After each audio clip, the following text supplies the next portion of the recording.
Assalomu alaykum, hurmatli ko'ruvchilar. Sherqiy Türkistan Awazining kündilik xəvərlərini ko'rishinglarni qarşılaymiz. Tövəndə dehqonlar xəvərlərimizin təfsili məzmunlarında bo'lsin.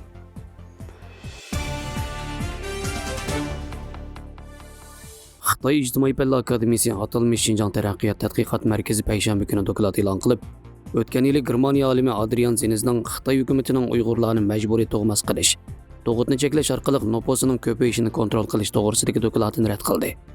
Hamda Xitoyning Amerikadagi bosh elchixonasi hukumat taratqullari orqali mazkur dokladni qayta e'lon qilgan. Xitoyning bu dokladi tor dunyosida kuchlik ayblashga uchragan.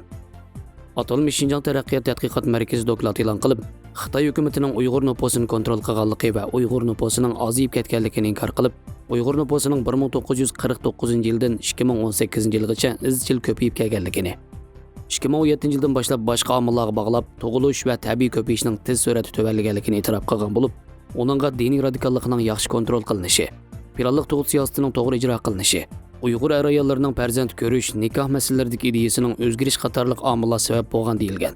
Germaniyaning Sharqiy Türkistan masalasi mutaxassisi Adrian Zeniz bultur iyun oyida e'lon qilgan dokladda Xitoyning rasmiy sonliq ma'lumotlari va planliq tug'ut siyosati hujjatlarini birlashtirib, Sharqiy Turkistondagi ikki cho'ng Uyg'ur o'ltiraq rayoni bo'lgan Qashqar va Xotan nopusining eski surati 2015-yildan 2018-yilgacha 84% tuvanliganligi, 2019-yili o'ningdan oshganligi, Sharqiy Turkistonning bir qism chet rayonlaridagi Uyg'ur ayollari har 2 oyda bir qatim majburiy ayollar tekshirishi va homildorlik tekshirish qildirganligi, homildorlikdan saqlanish uzuk soldirishga majburlanganligi, hatto tug'mas operatsiyasi va bola tushirish operatsiyasiga majburlanib, Xitoyning ziyonkashlikka uchirg'uvchilarining soni necha yuz mingga yetganligini bildirgan. Xitoyning dokladida Uyg'ur nopusining 2017-yildan burungi ahvoli so'zlanib, uning yaqinqi 3 yillik ahvoli millionlagan Uyg'urning lager va turmalarga qamalishining nopus taraqqiyotiga ko'rsatgan ta'siri, Uyg'ur ayollarining farzandlik bo'lish va nikoh masalasidagi ideyasining 2017 va 2018-yillar ichida tuyuqsiz o'zgarib ketishidagi xalqiliq savollarga javob berilmagan. Dokladdagi sonliq ma'lumotlar texnik gumon paydo qilgan bo'lib, uningda Sharqiy Turkiston nopusining 2010-yildan 2018-yilgacha 25,4% ko'payganligi, biroq 2018-yili tug'ilish nisbatining 10,69% ga, tabiiy ko'payishning 6,13% ga tushganligi ilgari surilgan. Xitoyning Amerika turishliq bosh elchixonasi payshanba kuni Twitterda uchur yo'llab, davlat ilkidagi Xitoy kündilik gazetining inglizcha dokladida xabar berib, Uyg'ur ayollarining kallasining ozod qilinganligi, hamda tug'ish mashinasi emasligini va o'ziga ishonganligini, texmo mustaqil bo'lganligini ta'kidlagan. Bir kunga yetmagan vaqt ichida bu Twitter uchurga 10 mingdan ortiq javob xat kelgan bo'lib, ko'pincha ommabop javoblar Xitoyning majburiy tug'maslik siyosatini qattiq ayblab, bundaq aqlga sig'maydigan oliy maktabning haqiqatan nomussizlik ekanligini ko'rsatgan. Xitoyning Amerika turishliq bosh elchixonasi payshanba kuni Twitter uchuriga qarata ijtimoiy taratquv va boshqa axborot vositalaridan Xitoy elchixonasining mazkur uchurining haqorat xarakteriga ega ekanligini ko'rsatilgan va keng ko'lamda ayblashga uchrab, uchurning Twitter shirkatining insonsizlashtirish prinsipiga muxolif keladiganligini ko'rsatib, to'sib o'tishni talab qilgan. Dastlabda Twitter shirkati bu uchurda bir xatolik yo'qligini bildirib, uni elib o'tishni rad qilgan bo'lsa-mu, shanba kuni qarorini o'zgartganligini jakarlagan. Twitter bayanotchisi Arz texnik xabar tor bekitiga yenim ilgirilgan holda tekshirgandan keyin bu uchurning shirkatning insonsizlashtirish qoidasiga xiloflik qilganligini bekitib, munosib harakat qo'llanganligini, to'pliq yoki odamlarning ularning dini, irqi, millati va yoki boshqa kategoriyaga asosan insonsizlashtirishiga yo'l qo'ymaydiganligini bildirgan. Twitter shirkatining bu qarori Uyg'ur masalasiga ko'ngil bo'lguvchilarning olqishiga erishdi.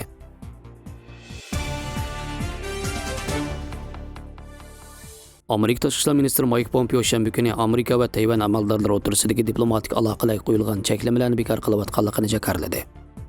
Ba'zi axborot vositalaridan bu harakatning Amerika-Tayvan munosabatlarini tubdan o'zgartib, Xitoyni g'azablantiradiganligi va Beijing bilan Washington o'rtasidagi ziddiyatni kuchaytirib yetadiganligini ilgari surgan.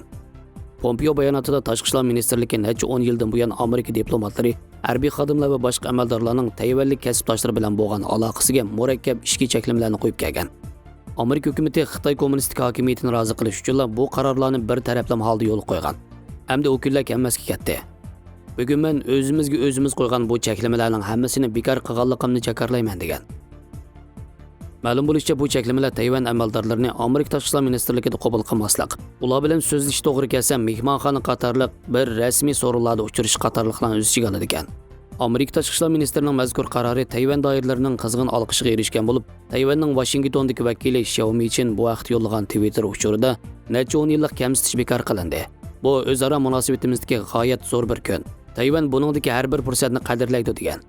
Amerika Tashqi ishlar ministri Pompéyo Xitoyga qarata qattiq pozitsiya tutgan va uni Amerika duch kelgan asosliq uzun muddatli tahdid deb bekitgan. Kuzatuvchilar Pompéyoning eg'ir zarbisi Trumpning Tayvan va Xitoy kompartiyasiga qaratgan tashqi siyosatini yo'l qo'yish hamda Amerikaning Tayvan va Xitoy kompartiyasi bilan bo'lgan kelgusi munosabatiga ovoz qo'shishi. Joe Biden Oqsaroyga kirgan taqdirda amaliyotga aylangan Amerikaning bu milliy siyosatini o'zgartirmaydi. Bu bo'lsa Xitoy kompartiyasiga berilgan ajallik zarba degan. Rusiyaning Tumen rayonidagi bir yashanğanlar sanatoriyasida o't apıtı yuz berib 7 kishi hayotidan ayrildi. Rusiya jiddiy holatlarga taqobil turish ministrligining bayonotiga asoslanganda Tumen rayoni qarashliq Birovskiy yezisidagi yashanğanlar sanatoriyasida o't apıtı yuz berib, binoning birinchi qavatida boshlangan o't apıtida 7 kishi hayotidan ayrilgan. Bir kishi yaralangan. O't apıtı kontrol qilinib, vaqa tekshirilish jarayonida bu yashanğanlar sanatoriyasining ijozatnomasi yo'qligi va xususiy turalg'i o'rinda ishlatilganligi o'tirg'i chiqqan. Uy egasining nazoratga ilinganligi bildirilgan. Rusiyaga qarashliq Boshqirdiston Jumhuriyatining Ishboldino yezisidagi yashanğanlar sanatoriyasida 15 dekabr yuz bergan o't apıtida 11 kishi hayotidan ayrilgan.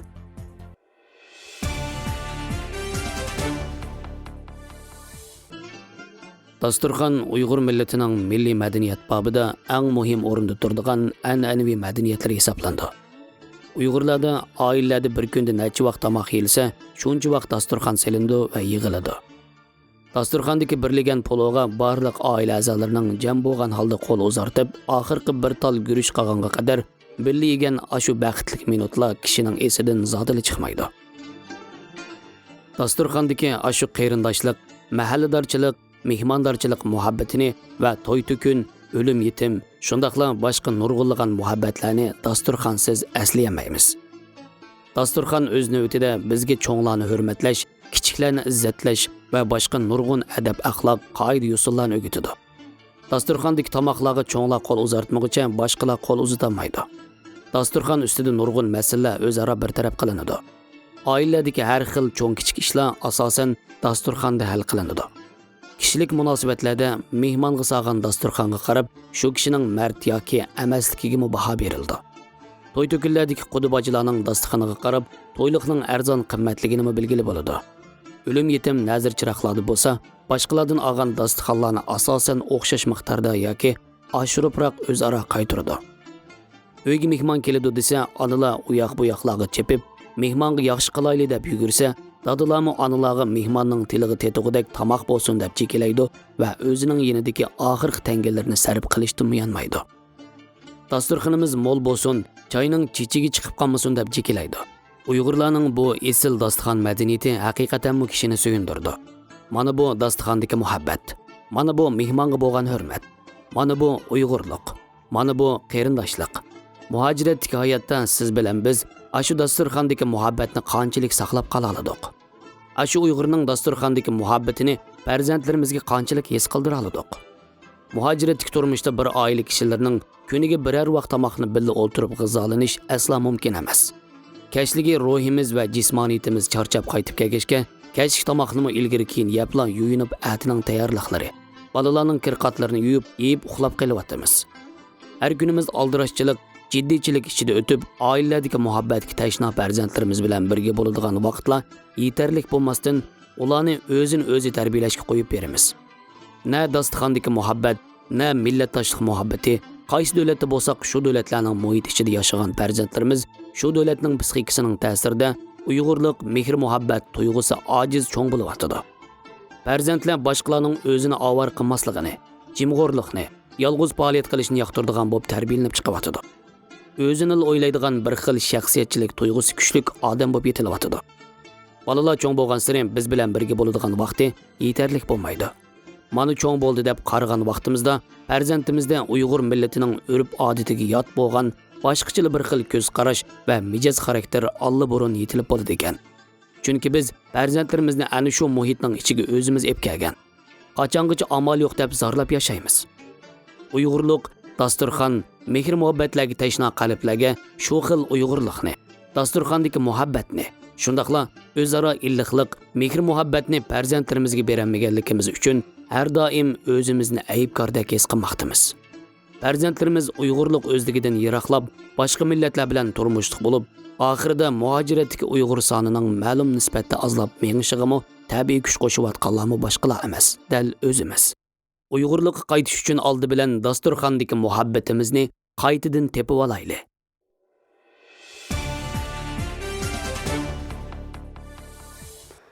Xabarlarimizni ko'rganingizga rahmat. Ko'rishguncha omon bo'linglar. Xayr xo'sh, Allohga omonat.